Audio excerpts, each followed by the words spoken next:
नमस्कार, मैं हूं शोभा मिश्रा और आप देख रहे हैं जोहार झारखंड। चलिए करते हैं बुलेटिन की शुरुआत और सबसे पहले हम बात करेंगे धनबाद की खबर की, जहां प्रधान खांटा सिंदरी रेलखंड पर छाता कुल्ही के पास निर्माणाधीन अंडरपास में मिट्टी का ढेर डहने से 4 मजदूर की दबकर मौत हो गई है। घटना के बारे में यह बताया जा रहा है कि रेल लाइन के नीचे से मलबा हटाया जा रहा था और तभी निर्माणाधीन पुल धंस गया। स्थानीय लोगों ने मौके पर जमकर बवाल काटा। वहीं हंगामा देखकर ठेकेदार मौके से फरार हो गया। स्थानीय पुलिस टीम और बचाव दल मौके पर राहत बचाव कार्य में जुटा हुआ है। स्थानीय लोग रेलवे प्रशासन पर लापरवाही का आरोप लगा रहे हैं और मुआवजे की मांग कर रहे हैं। ये तस्वीरें आप देख पा रहे होंगे अपनी टीवी स्क्रीन पर, किस प्रकार मलबे में दबने से 4 मजदूरों की मौत की खबर सामने आई है। ये मिट्टी ढह गई और इसी मिट्टी के ढहने से 4 मजदूरों की मौत इस मिट्टी के नीचे दबकर हो गई है। फिलहाल राहत बचाव का कार्य जारी है ताकि उनके शव को बाहर निकाला जा सके। पुलिस की टीम वहां पर मौजूद है। हाँ। ये बुला दीजिएगा। हाँ। खबर नहीं ला रही, कल बोले थे हम लोग। जब घटना हुआ था तो कोई पहुंचा था ठेकेदार का लोग वहाँ पे? भाग गया था। ठेकेदार भाग गया था। रात को करीब 9 बजे के आसपास ये सूचना मिली कि रखीतपुर और प्रधान घाटा स्टेशन के बीच में LHS होता है, उसके बॉक्स पुशिंग का काम चल रहा था। तो ये तस्वीरें आप देख पा रहे होंगे कि इस प्रकार निर्माणाधीन पुल गिर गया है और 4 मजदूरों की मौत हो गई है। भारी संख्या में स्थानीय लोग के साथ साथ वहां पर पुलिस प्रशासन की टीम मौजूद है ताकि रेस्क्यू का काम किया जा सके। मलबे में दबे तमाम 4 जो मजदूरों की मौत हुई है उन्हें वहां से बाहर निकाला जाए और इसके अलावा कुछ और भी जख्मी घायल लोग वहां पर मौजूद हैं जिन्हें निकालने की कोशिश लगातार की जा रही है। प्रधान खंता रेलवे स्टेशन के पास की यह घटना बताई जा रही है जहां मलबे में दबकर 4 लोगों की मौत की खबर है।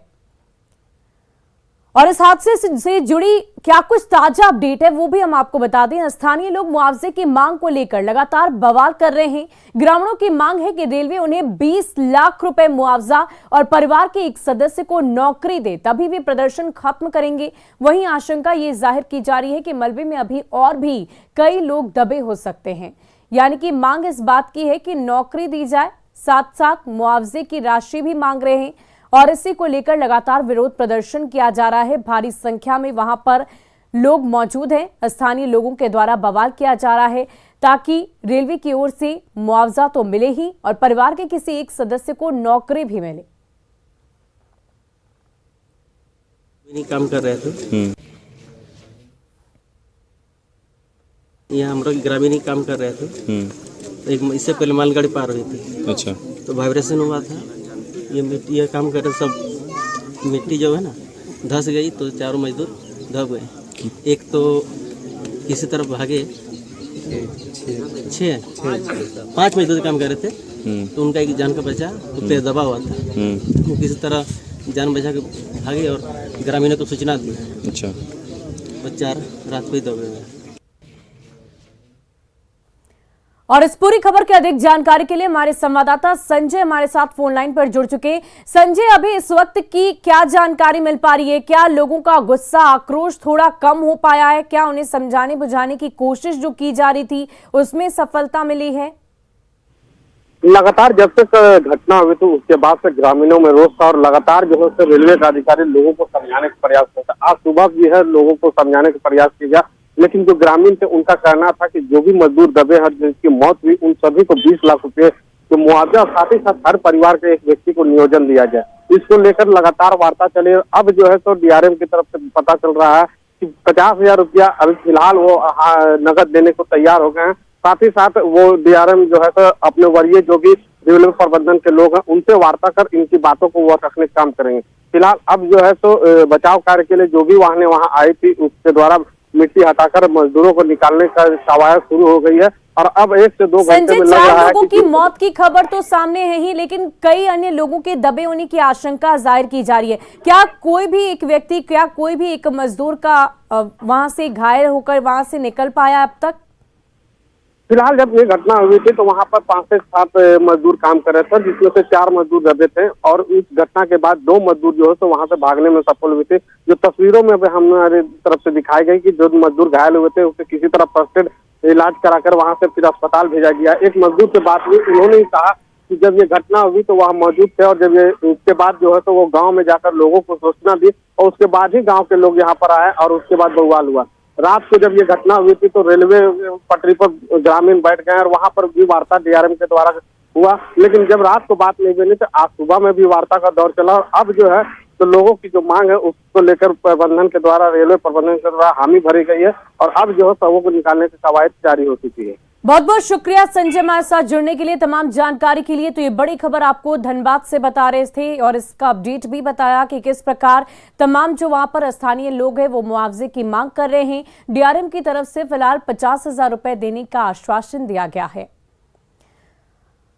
और देखिए चतरा में तेज रफ्तार का कहर देखने को मिला है। टंडवा प्रखंड में तेज रफ्तार हाईवा ने बाइक सवार 3 मजदूरों को रौंद डाला, जिसमें तीनों की घटना स्थल पर ही मौत हो गई। मरने वाले 2 मजदूर सिमरिया और 1 मजदूर लातेहार जिले के रहने वाले हैं। वहीं आक्रोशित लोगों ने मुआवजे की मांग को लेकर मुख्य मार्ग को जाम कर दिया है।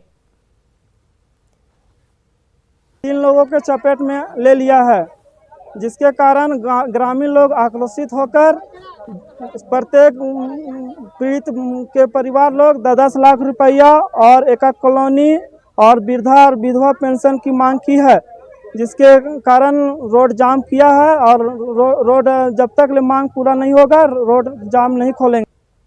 और पूर्णिमा के साथ ही आज से श्रावणी मेले का आगाज होने जा रहा है। कोरोना महामारी के कारण पिछले 2 सालों से श्रावणी मेले पर रोक लगा दी गई थी, लेकिन इस बार मेला फिर से शुरू होने से श्रद्धालुओं में काफी ज्यादा खुशी का माहौल है। सुबह से ही मंदिर में श्रद्धालुओं की भारी भीड़ उमड़ पड़ी है। लोग बाबा भोलेनाथ के दर्शन करने भारी संख्या में पहुंच रहे हैं।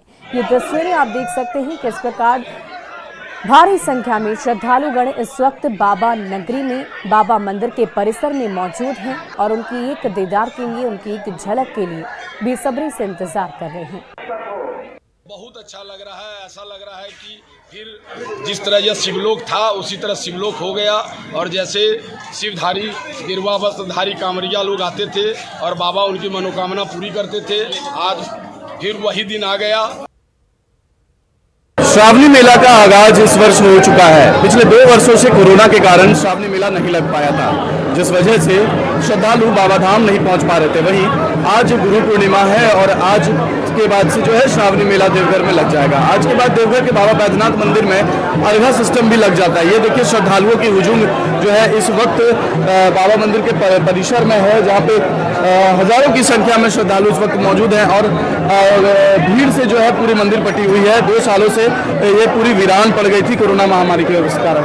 यहाँ हमारे साथ कुछ श्रद्धालु हैं, उनसे हम बात करते हैं, जानने की कोशिश करते हैं। कितने सालों से आ रहे हैं बाबा धाम? विगत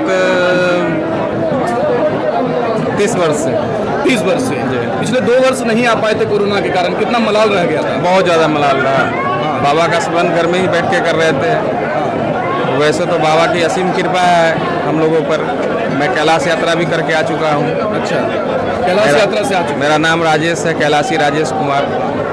अभी मैं खासा आपका लगाव है। अभी मैं 17 तारीख को जा रहा हूँ श्रीखंड कैलाश यात्रा, किन्नर कैलाश यात्रा, मणि महेश कैलाश यात्रा पे जा रहा हूँ। मनोकामनाएं यहाँ पूर्ण होती है? यहाँ बाबा के पास मैं अर्जी लगाने के लिए आया हूँ। मनोकामनेश्वर बाबा बैजनाथ हमारे हैं, इनकी असीम कृपा सभी लोगों पर बनी रहे, यही मनोकामना प्रार्थना इनसे है। क्या मनोकामना लेकर आते हैं? बाबा से दर्शन के लिए और सारा समाज सुखी संपन्न रहे, अच्छे रहे, बस इसके लिए। 2 साल नहीं आ पाए थे। मलाल कितना? मलाल बहुत ज़्यादा है, बहुत ज़्यादा। हम लोग हर पूर्णिमा को वहीं आते हैं यहाँ पे दर्शन में। हर पूर्णिमा को आते हैं दर्शन में बाबा बैजनाथ के पास में। देखिए कि बाबा के भक्तों का अद्भुत भक्त होते हैं जो हर पूर्णिमा को देवघर के बाबा बैद्यनाथ मंदिर पहुंचते हैं और पूजन अर्चना करते हैं। तो लगातार 30 वर्षों से ये आ रहे थे। पिछले 2 वर्ष कोरोना के कारण नहीं आ पाए, जिस वजह से इन्हें काफी मलाल भी रह गया था। तो कुल मिलाकर ये कह सकते हैं कि श्रावणी मेला लग जाने से लोगों और श्रद्धालुओं में काफी उत्साह देखा जा रहा है। मनीष दुबे, न्यूज़ 18 देवघर। और विश्व प्रसिद्ध बाबा बासुकीनाथ में श्रावणी मेले को लेकर तैयारियां पूरी कर ली गई है और आज से ही श्रावणी मेले की शुरुआत हो रही है। ऐसे में जिला प्रशासन ने श्रद्धालुओं के लिए कई पुख्ता इंतजाम किए हैं। मंदिर जाने के मुख्य द्वार के समीप 1000 बेड का विश्राम स्थल बनाया गया है, जहां कांवरियां आराम फरमा सकते हैं। 14 जुलाई से बाबा बासुकीनाथ मंदिर में श्रावणी मेला का आरंभ होने जा रहा है। इसको लेकर जिला प्रशासन लगातार तैयारियां कर रही है और तैयारियां भी अंतिम चरण में है। इस वक्त हम मौजूद हैं बासुकीनाथ मंदिर परिसर में। आप हमको तस्वीरों में दिखाना चाहेंगे। ये बासुकीनाथ मंदिर परिसर में बनाया गया है 1000 बेड का ये स्थल है, जहाँ पर जो भी श्रद्धालु या कांवरिया यहाँ पर बाबा का जलार्पण करने पहुँचेंगे, उनके ठहरने की उत्तम व्यवस्था की गई है जिला प्रशासन के द्वारा। तकरीबन 1000 बेड यहाँ पर लगाया गया है। सभी पर अभी गद्दा लगेगा और जाजिम लगेगी। इसके बाद ये पूर्ण रूप से तैयार हो जाएगा कांवरियों के लिए। कुल मिलाकर जिला प्रशासन लगातार पूरे प्रयास कर रही है कि किसी भी कांवरिया को, किसी भी श्रद्धालु को किसी भी तरह की परेशानी ना हो, इसके लिए पूरी तरह से तैयारियां ठोस जारी रखी है। नितेश कुमार, न्यूज़ 18, दुमका। और पूरी 2 साल बाद लगने वाली श्रावणी मेले में श्रद्धालुओं की भारी भीड़ उमड़ रही है। शिव भक्त बाबा बैद्यनाथ धाम ढोल नगाड़े के साथ भजन करते पहुंच रहे हैं। कांवरियों से बातचीत की हमारे सहयोगी मनीष दुबे ने।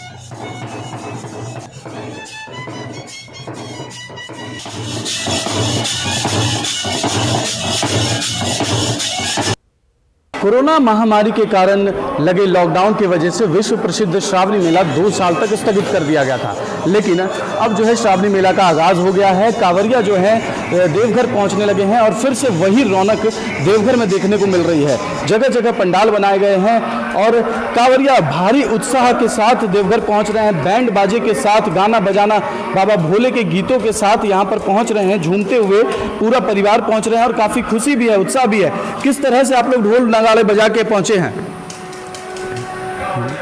बोलिए। बढ़िया से, हाँ, खुशी खुशियाल से।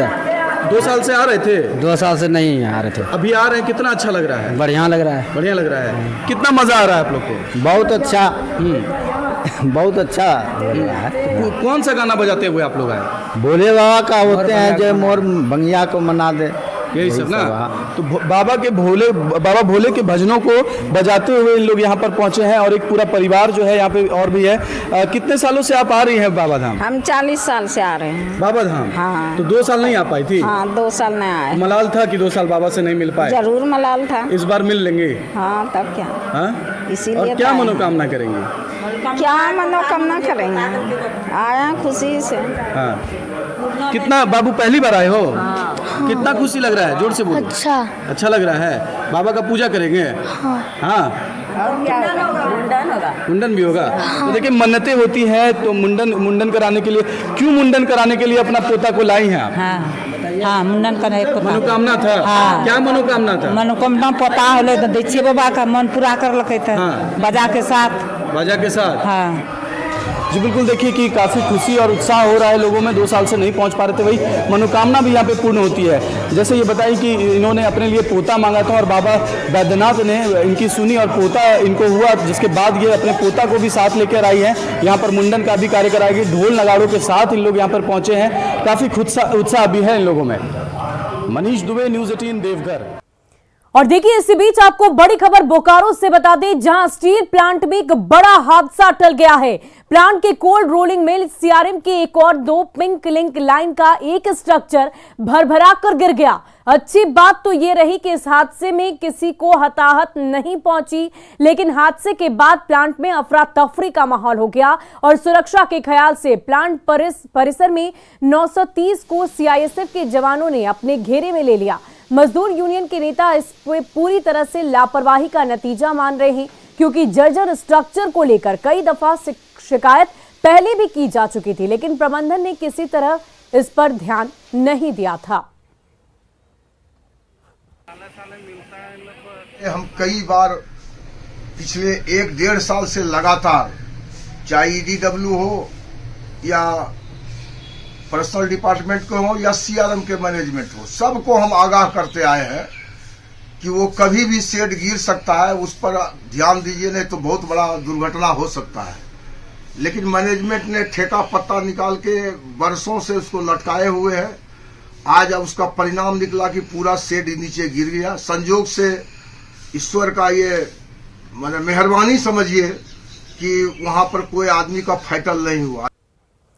और रांची पुलिस की तत्परता से गैंगरेप की एक बड़ी वारदात टल गई और समय रहते 6 बदमाशों को पुलिस ने धर दबोचा, जिसमें एक नाबालिग भी है। घटना 10 जुलाई की है, जब नरकोपी थाना क्षेत्र में मेला देखकर एक लड़की अपने किसी परिजन के साथ घर लौट रही थी। तभी सुनसान जगह से 2 बाइक पर सवार 6 अपराधियों ने लड़की को उठा लिया और उसके साथ जबरदस्ती करने लगे। बदमाशों ने लड़की के कपड़े तक फाड़ दिए थे। तभी बंधक बना युवक बदमाशों के चंगुल से भाग निकला और मदद के लिए चिल्लाने लगा, जिस पर ग्रामीण और पुलिस भी पहुंच गई और ग्रामीणों की मदद से पुलिस ने सभी को पकड़ लिया। ये सभी बदमाश गुमला के रहने वाले हैं। करना बलात्कार करने का तो प्रयास कर ही रहे थे लोग। सबको डिटेन करके लाया गया और उसी संदर्भ का बादने के बयान पर हम लोगों ने केस दर्ज करवाया और करवाने के बाद आज माननीय न्यायालय के समक्ष हम लोग उपस्थापित कर। इनके पास से 2 मोबाइल फोन मिला है और 2 बाइक भी मिला है। और चलिए अब बढ़ते हैं अगली खबर की ओर। गढ़वा के एक और स्कूल में हाथ जोड़कर प्रार्थना करने की बजाय हाथ बांधकर प्रार्थना करने का मामला सामने आ गया है। सोमवार को रंका प्रखंड के खपरों मध्य विद्यालय में अधिकतर विद्यार्थियों ने हाथ बांधकर ही प्रार्थना की। वहीं उत्क्रमित मध्य विद्यालय मानपुर में दोनों तरह से बच्चे प्रार्थना करते नजर आए। जानकारी के मुताबिक स्कूल में मुस्लिम छात्रों की संख्या अधिक होने की वजह से ऐसा किया जा रहा है और कुछ दिन पहले कोरवाडीह मध्य विद्यालय में प्रार्थना के तरीके में बदलाव को लेकर विवाद भी हुआ था।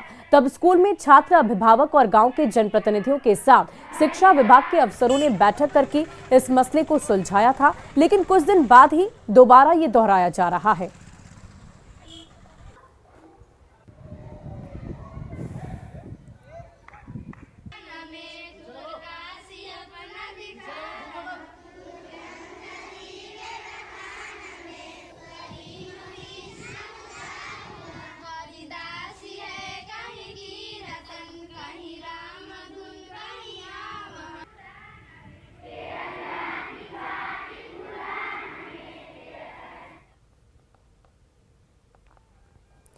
और देखिए, जेईई मेन में रांची के कुशाग्र श्रीवास्तव झारखंड में टॉप पर आए हैं। एनटीए यानी कि नेशनल टेस्टिंग एजेंसी की ओर से जारी रिजल्ट में कुशाग्र को 100% स्कोर मिला है। ब्रिजफोर्ड स्कूल के छात्र रहे हैं। कुशाग्र ने कोटा में एक कोचिंग सेंटर में पढ़ाई की और अब वे मुंबई के प्रतिष्ठित इंजीनियरिंग कॉलेज से पढ़ाई करना चाहते हैं। कुशाग्र ने बताया कि कोई जरूरी नहीं कि इंजीनियरिंग और मेडिकल जैसी कठिन परीक्षा के लिए 10 से 12 घंटे की तैयारी की जाए। 6 से 7 घंटे अच्छी पढ़ाई से बेहतर रिजल्ट मिल सकते हैं। कुशाग्र से बातचीत की हमारी रांची संवाददाता कोमल बहल ने। स्टेट टॉपर कुशाग्र इस वक्त हमारे साथ जुड़ चुके हैं। आइए हम कुशाग्र से बात करते हैं और जानते हैं कि आखिर किस तरह से उन्होंने इस एग्जाम के लिए प्रिपेयर किया और 100% लेकर के आए हैं। सबसे पहले तो कुशाग्र, आपका बहुत बहुत स्वागत है और आपको बहुत बहुत कॉन्ग्रेचुलेशंस। आपने पूरे राज्य का नाम रोशन किया है। जर्नी कैसी रही आपकी? Thank you. मैंने जेईई प्रिपरेशन मार्च 2020 में स्टार्ट किया था। उस समय लॉकडाउन लगा हुआ था, तो मैंने एलन में एडमिशन लिया था, एलन कोटा में।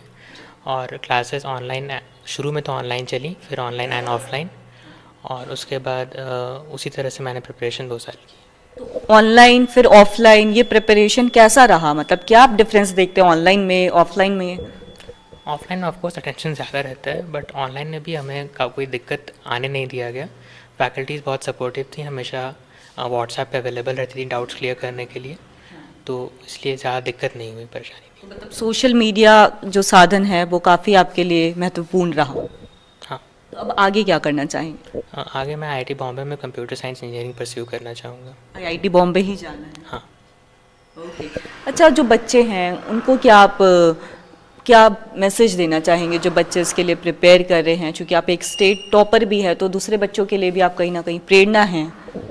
अपने टीचर्स के एडवाइस को फॉलो करते रहना, कोचिंग के मॉड्यूल्स को बनाना, क्लास नोट्स को रिवाइज करना, एनसीईआरटी की थ्योरी पढ़ना। अच्छा, आपने उम्मीद की थी कि आप स्टेट टॉपर बनेंगे? नहीं, बिल्कुल नहीं उम्मीद थी। हल्का सा, बट बहुत ज़्यादा नहीं। तो जब रिजल्ट आया और स्टेट टॉपर आप बने, कैसा लग रहा था उस टाइम? मैं काफ़ी खुश था, काफ़ी ग्रेटफुल था मेरे टीचर्स के लिए और मेरे पेरेंट्स के लिए, जिन्होंने 2 साल काफ़ी मेरा सपोर्ट किया है। काफ़ी अच्छा लगता है जब बधाइयाँ आती है, रिलेटिव्स की बधाइयाँ आ रही होंगी, तमाम मीडिया हाउस के लोग भी पहुँचे होंगे, जैसे अभी हम भी पहुँचे हैं आपका इंटरव्यू लेने, तो कैसा लगता है ऐसे में? काफ़ी अच्छा लगता है, काफ़ी ग्रेटफुल हूँ। बहुत बहुत धन्यवाद आपका हमारे साथ जुड़ने के लिए। तो ये कुशाग्र थे हमारे साथ, और हम यही चाहेंगे, मनोकामना हमारी यही रहेगी कि कुशाग्र को IIT बॉम्बे में भी एडमिशन मिल जाए, जहाँ से वो कंप्यूटर साइंस करना चाहते हैं, साथ ही साथ वो IIT जी एडवांस में भी इस तरह से ही पूरे राज्य का नाम रोशन करें। कोमल बहल, न्यूज़ 18, रांची। और गिरिडीह के सरिया कॉलेज के पास पत्थर खदान में डूबे युवक का शव 32 घंटे की भारी मशक्कत के बाद निकाल लिया गया है। एनडीआरएफ की टीम ने गोताखोरों और बोट की मदद से शव को बाहर निकाला। दरअसल कल सुबह 9 बजे सरिया थाना क्षेत्र की पावापुर निवासी प्रकाश यादव अपने 3 दोस्तों के साथ स्नान करने खदान गए थे, जहां नहाने के दौरान डूबने से मौत हो गई। इस घटना को लेकर आक्रोशित ग्रामीणों ने खदान मालिक पर लापरवाही बरतने और तय मानकों के अनुसार खदान का घेराव नहीं करने का आरोप लगाया है। ना आए उसके लिए सुरक्षा में कहीं ना कहीं अगर चूक है तो इसको भी देखना चाहिए, और आम जन से भी आपके माध्यम से भी अपील करेंगे कि ऐसी जगह से आने से थोड़ा परहेज करें, क्योंकि बहुत ही ज़्यादा डिप है और ऐसी स्थिति में बहुत अभी एनडीआरएफ सुबह से 6 बजे से लगी हुई है, लेकिन उन्हें भी सफलता नहीं मिल पा रहा है, तो यानी बहुत ही ज़्यादा नीचे पानी है। ये घटना सर कल जो है 10 बजे के आसपास की थी। रात्रि विश्राम के उपरांत हमारी टीम सवेरे 6 बजे से साइट पे पहुंची तथा 7 बजे से ऑपरेशन शुरू किया। हमारी 12 सदस्यीय टीम लगातार गोताखोरों की मदद से लगभग 9 घंटे के उपरांत हम डेड बॉडी को रिकवर कर पाए। और सिमडेगा में मानसून की बेरुखी से लोग परेशान हैं। सलडेगा में बारिश की कामना कर सरना स्थल पर पूजा की गई है और पूजा के बाद पाहन ने बारिश आने तक अन्न जल त्याग कर सत्याग्रह की घोषणा कर डाली है। दरअसल आषाढ़ का महीना खत्म होने लगा है, 2 दिन बाद सावन की शुरुआत हो जाएगी, लेकिन मानसून की बारिश जिले में नहीं पहुंची है, जिसके कारण किसानों में अपनी फसल बुआई को लेकर माथे में चिंता की लकीर नजर आने लगी है।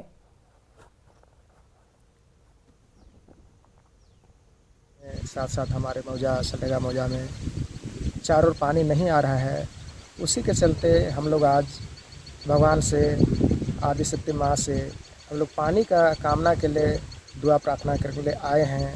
इस पूजा से करने से बारिश पानी का आगमन होता है, उसी को विश्वास करके आज हम लोग यहाँ कर रहे हैं। वहीं झारखंड में 20 सूत्री के गठन पर सरकार में घमासान देखने को मिल रहा है। आरजेडी और कांग्रेस ने घटक दलों की हिस्सेदारी को लेकर आवाज बुलंद करनी शुरू कर दी है। सूत्रों के अनुसार 11 जिलों में 20 सूत्री कार्यक्रम के गठन को लेकर अब तक पेंच फंसा हुआ है। प्रक्रिया पार्टी की ओर से, कांग्रेस की ओर से लगभग फाइनल है, सरकार के सुपुर्द भी कर दिया गया है और हमें लगता है कि अब बहुत जल्द विसूत्री कमेटी जो 11 जिला में रुका हुआ था, वो उसका निर्णय जो है सरकार के द्वारा और पार्टी के द्वारा बहुत जल्द ले लिया जाएगा। कि माननीय मुख्यमंत्री जी का जुडिक्शन है और जब यहाँ महागठबंधन की सरकार है तो सबको मिल के जिस तरह से सरकार यहाँ चला रहे हैं, माननीय मुख्यमंत्री जी को इस पर ध्यान देना चाहिए, क्योंकि बहुत सारे ऐसे कार्यकर्ता हैं जो चुनाव में, चाहे आरजेडी का हो, कांग्रेस का हो, जेएमएम का हो, तन मन धन से लग करके विधायक बनाते हैं, सरकार बनती। वहीं गिरिडीह के हीरोडी थाने से महज कुछ ही दूरी पर स्थित कोदम्बरी में हाईवे के बगल में बिना लाइसेंस का कबाड़ी दुकान चलाया जा रहा है। यहां पर रात के अंधेरे में चोरी छिपे ट्रकों की ओर बड़ी बड़ी वाहनों को काटा जाता है और इनके पार्ट्स को रातों रात दूसरे राज्य में सप्लाई कर दिया जाता है। ग्राउंड जीरो से और अधिक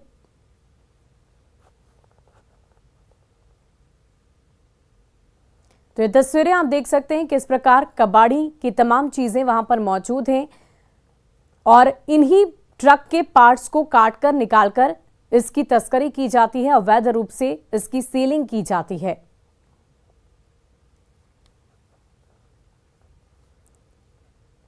और फिलहाल के लिए इस बुलेटिन में अभी के लिए बस इतना ही, लेकिन न्यूज़ 18 बिहार झारखंड पर खबरों का सिलसिला लगातार जारी है।